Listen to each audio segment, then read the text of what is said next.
very tired because my family was visiting for 2 weeks, so I took time off from work and now back to work. So I'm just not used to, well, I guess I was always waking up as, at least by 6, but I don't know. Anyway, I'm a little late now too because my phone cable wasn't charging, so I had to charge my phone downstairs. I forgot to set my alarm. All right, so a little before 6 right now. I'm gonna just drink some coffee before waking the kids up because I like to have a little time to myself.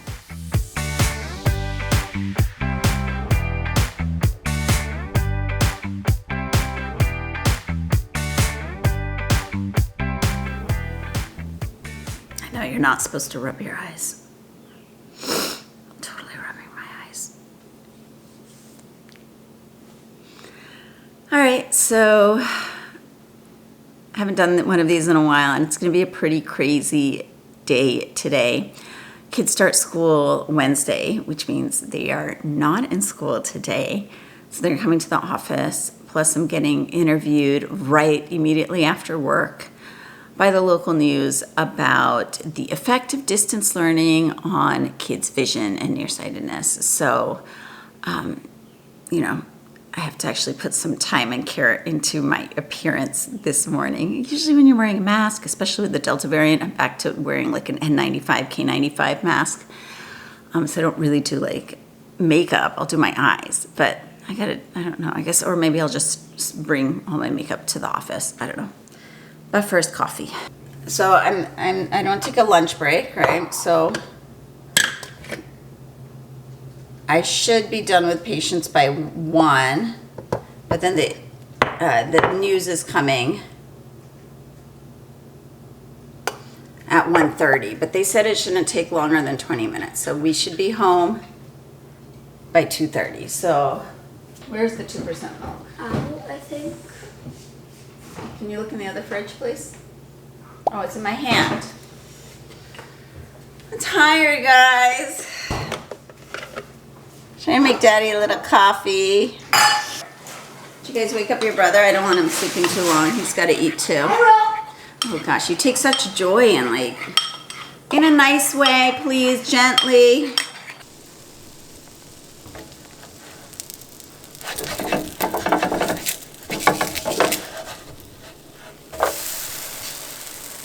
You don't have to worry too much about cleaning up, Nikhil, because Paula is coming today, but okay, sweetie, and just don't get so, it's okay, all right?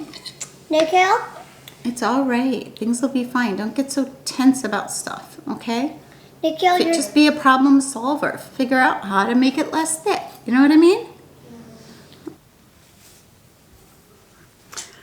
So that's definitely why I paid for getting a blowout done yesterday at Dry Bar, so that I don't need to mess around with my hair in the morning. So this will be the last day in a while that we'll need to take them to work.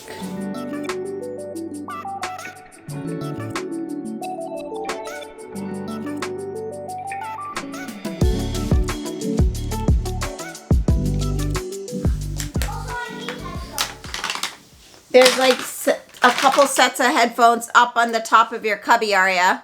What did you just say to me? I couldn't hear you with the markers.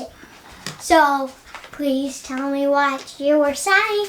Did you say you found some headphones I did. On the ground? Or not on the ground, in your cubby, up on the top part of your cubby, the second shelf. Thank you for reminding me, and I am full with democracy. Goodbye, and take these headphones for your tip. Whose headphones are these? I might just do a lower pump. A bit late, but my patients often need to have the dilation drops put in their eyes. So, with the pandemic, we have been trying to call those drops in to the pharmacy so that they arrive dilated, unless they have strabismus, which is misalignment of the eyes. This way they're not sticking around the office for 45 minutes because kids, their pupils are really quite strong, the muscle, so it takes a while for their eyes to be properly dilated. But there's been a shortage on the dilation drop, so we are just managing because it's difficult with the Delta variant. No, thank you. Have a good day. What are you guys doing? Music. Listening to music. Dogs. FaceTime, and you're rereading Harry Potter, right? Oh, dogs! Stop! Play. All right, so at work, kids are here. Mommy. Yes, honey. Oh, my first patient no-showed, and that was a 30-minute block for a new strabismus patient. That's very annoying. If you're a patient, please don't no-show for your doctor's appointments, especially during COVID times. I'm not double booking. I used to double book to, anticipate the fact that people cancel and no-show for their appointments, but we can't do that. We don't want that many bodies here.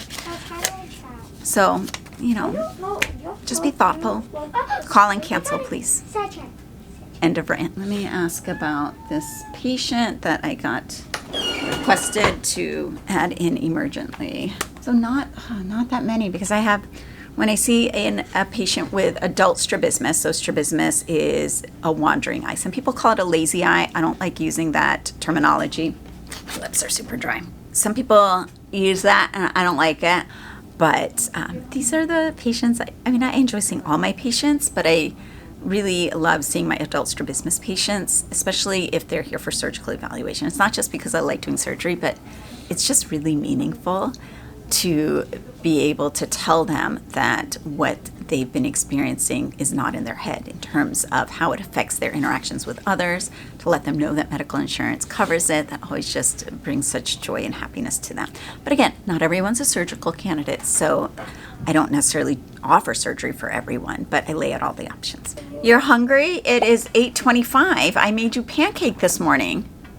So saw my first patient of the day, had a quick staff meeting with my head tech and my office manager, just making sure, what our updated policies are going to be for the office with regards to the pandemic. The main hospital, we're right down here. I'll show you. So those buildings right there are Queens Hospital. So the main hospital in the state, Queens, just canceled all elective ophthalmology surgeries. Thankfully, we have our surgical center, and so we can continue operating. I have 2 surgeries.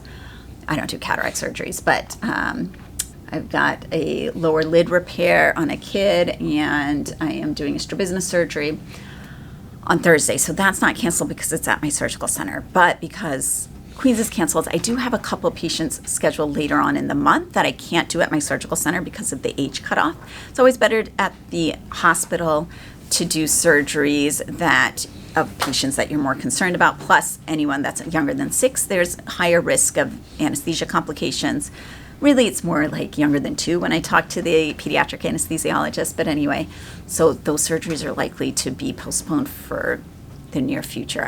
I don't know for how long, but they're just trying to move the nursing staff to different parts of the hospital because there's so many cases right now. Guys, no. Out of my square, Todd! Out of my square! Do you know how to flip it upside down? Okay, Arya, you can say things in a nice way, right? So how it works in ophthalmology is typically we have ophthalmology techs, not necessarily medical assistants. We hire some medical assistants, but usually there's not a lot of training or experience with eyes, so we have to train them anyway. So I don't necessarily only hire MAs. There is a special certification. You can get a certified ophthalmic assistance degree, COA certification, or a COT, certified ophthalmic tech, and you just do it online with experience. And for our employees, we will pay for the study materials, and if they pass the course, we pay for the the exam for them to get certified. So basically, our techs will do all of the workup for the patients. That means bring the patient back, they do the pre-testing, which is checking the pressure of the eye, checking the vision, figuring out the glasses prescription, which I then refine when I go in. They will then administer the eye drops and check color vision and 3D vision, all of that. And then they do the eye drops. Since I'm peds, I hear a lot of crying right now because they are putting the eye drops in patients. that was huge. That was a game changer, because when I used to have to put the eye drops in myself when I was working at Boston Children's, I mean, it just interferes with the relationship with the patient, right? Then they don't trust me as much. At least I can blame the mean aunties that put the eye drops in. We call everybody auntie here. So then it's not me, that's me. And then of course for my adult patients, it's not a big deal. Oh, I hear a little baby crying. Wonder if she's getting eye drops. Eye drops don't hurt. They don't, you know what, Taj?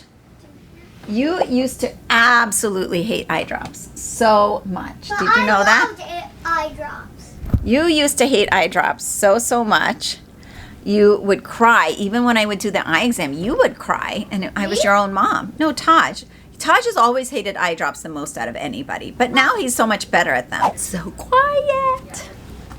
So we have a dog walker, and the dog walker was unable to get over there to let our puppy out for a nice walk, because our puppy likes, I mean, maybe technically she's not a puppy anymore. She's going to be 2 in October. But anyway, so my husband rushed home during lunch, and then he took the boys because they are older, but we didn't want my daughter, so she's actually here just elsewhere in the office right now. And now there's no fighting, which is nice.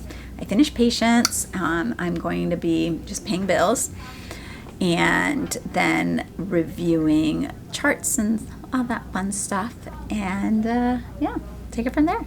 So today was a pretty typical day for a strabismus pediatric ophthalmologist. I saw a mixture of patients, a bunch of about half adult strabismus patients that I need to put prism in. So Arya's hungry. It's 1 o'clock. No, 12:58. 12:58. So we're gonna go grab some lunch. Let's go. Can you explain to me why my credit card is in your wallet? Because I went to go get some food and I forgot to. So you just stuck it in your wallet? So I didn't got lost. There's a Caesar salad. You like Caesar salad? You don't want sushi? You just want something sugary. You just wanted to come down here for a drink. And I told you that there's no drink. Nope.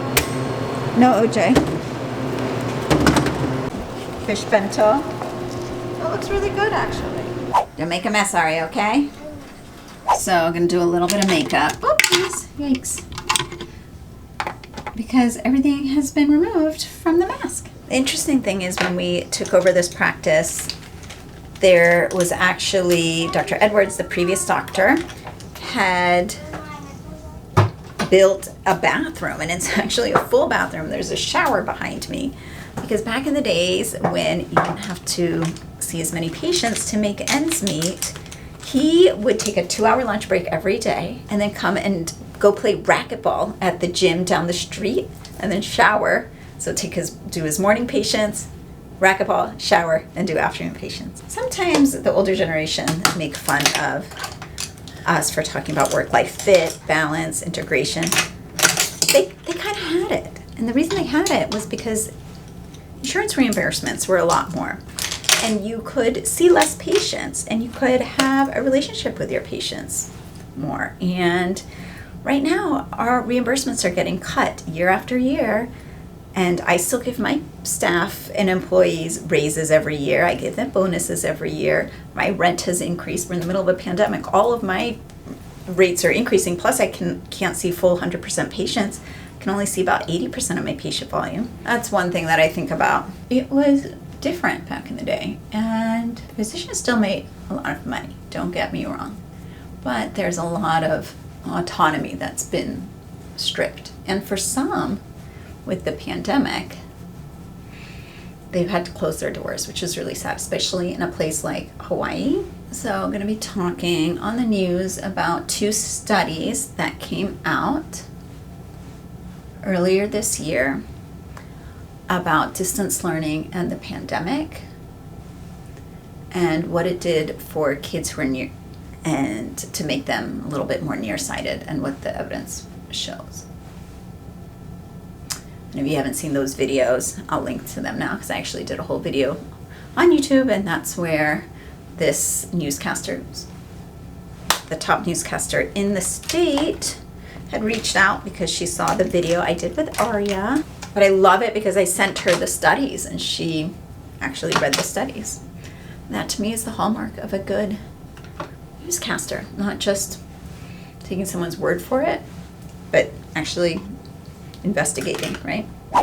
Oh, There nice. we are. The #1 news anchor, right? In Hawaii. Reporter. Reporter, sorry. You got the blogger's mic. The blogger. The blogger's We're using the blogger's kit because we're in tight spaces. This guy is actually really... Oh, I've heard that's really good, huh? It is, and it's so compact. So, I mean... You should this- get one. I should. It's about to go do my interview for the news to talk about myopia and the pandemic and if we go into another shutdown, and I hope that doesn't happen. Let's go. A consequence of distance learning. Vision problems in one age group of children. I'm Lynn Kawano. The story coming up. That worked. Here's the setup for being interviewed, all in our small little exam room. So what do you think would help kids the most if we have to go into another closure?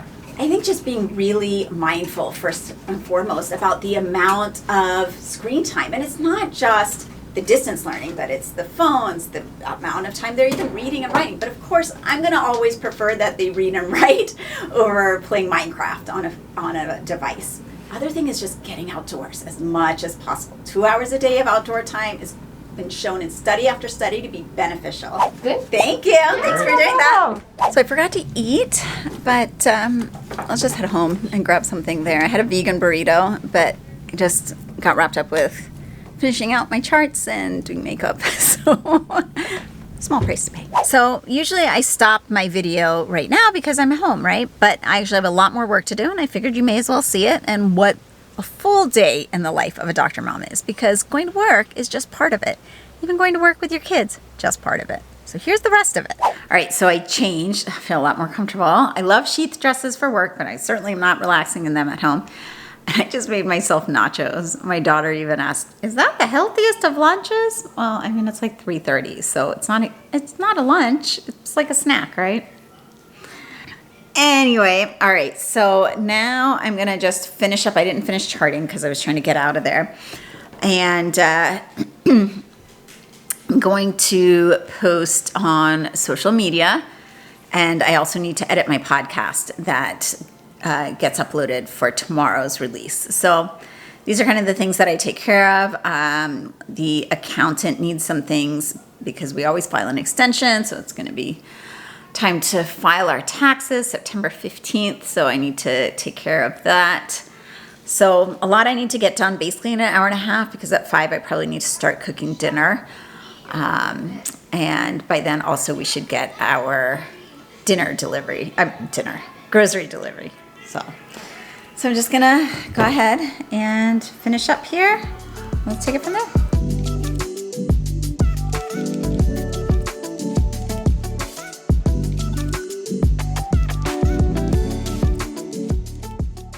Got our grocery delivery. This is obviously not sponsored. I wish. So here, everybody's got to help out, because if they want to be able to eat dinner by 6, and it's 5 now, then they got to help out. Of course, I do most of the chopping, but there are little things like making rice that they can do. So dinner is actually really important in our family. We eat dinner together every night, except for if Jeff and I go on a date night, which we haven't really done now with everything going on, or if the kids happen to have some kind of activity, which again, they don't really have right now. So that means dinner every single night. It's important. Excuse me. It's interesting. I did a interview with my mom for a podcast episode, and she was saying that one of her regrets was not having dinner every night. Hey, Aria, now I don't understand why you are still watching TV while your brothers are helping. I'm not just eating an orange watermelon. Yeah, but he's responsible for the carrots.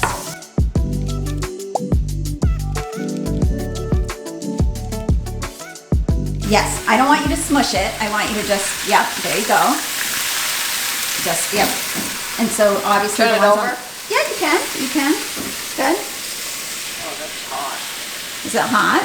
Yeah. It's called cooking. Is this the first time you've cooked something other than a pancake or eggs? No, I just. Yeah, it actually might be. That's okay, babe. I'm raising you to be a good boy.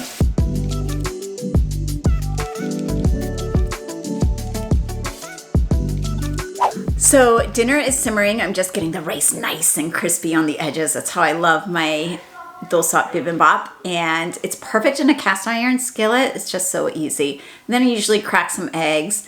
You know, you don't really have to add meat, and there's so many fresh veggies in there that just make it delicious. And it's so simple. It's so simple. So anyway, that's what we've got. Plus the fact that I actually taught my son, my 12-year-old, how to make this, and it's easy. So now he has something that he can do. So that's why, that's part of being a doctor mom, right? You got to do the mom stuff too. So it's, what, 6 o'clock. We'll probably start eating around 6:15. So anyway, if there's certain things that you want to see on day in the life of a doctor mom, let me know. Drop them in the comments below. If you just want a full whole evening routine from dinner time all the way to bedtime, I'm happy to do that too.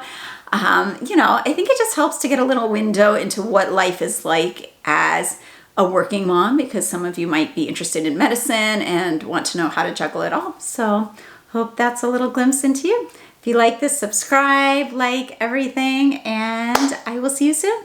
Bye for now.